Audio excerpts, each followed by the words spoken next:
ఓం శ్రీ మహాగణాధిపతయే నమః. ఓం శ్రీ గురుభ్యో నమః. ఓం సరస్వత్యై నమః. ఓం శ్రీకృష్ణ పరమాత్మనే నమః. పార్థాయ ప్రతిబోధితాం భగవతాం నారాయణేన స్వయం వ్యాసేన గ్రథితాం పురాణమునినా మధ్యే మహాభారతం అద్వైతామృతవర్షిణీం భగవతీం అష్టాదశాధ్యాయినీం అంబ త్వామను సందధామి భగవద్గీతే భవద్వేషిణీ. అందరికీ నమస్కారం. శ్రీమద్భగవద్గీత 11వ అధ్యాయాన్ని పారాయణం చేయడం వల్ల కలిగేటువంటి ఫలితాన్ని గురించి తెలుసుకుందాం.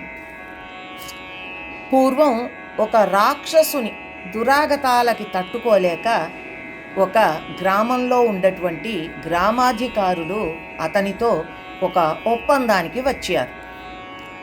ఆ విధంగా వీధులలో పడుకునే వారిని ఆ రాక్షసుడు భక్షించుటకు, ఇతరుల జోలికి పోకుండుటకు ఉండేటట్టుగా కట్టుబాటు అయ్యింది.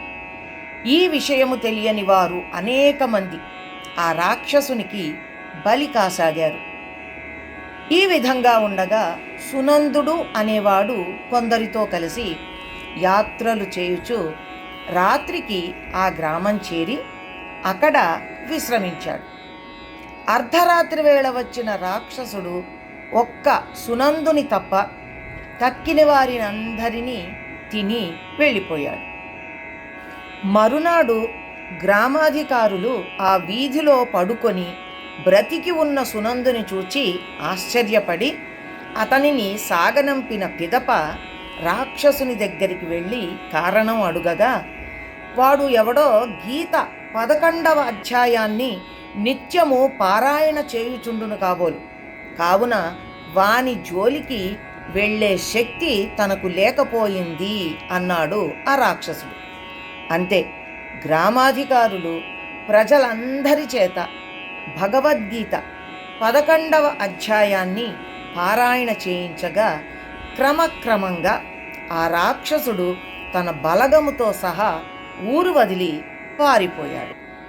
దీనివల్ల మనకి తెలుస్తున్నది ఏమిటి అంటే, భగవద్గీత ఏకాదశాధ్యాయం అనగా 11వ అధ్యాయాన్ని పారాయణం చేయడం వల్ల రాక్షస పీడా నివారణము జరుగుతుంది అని.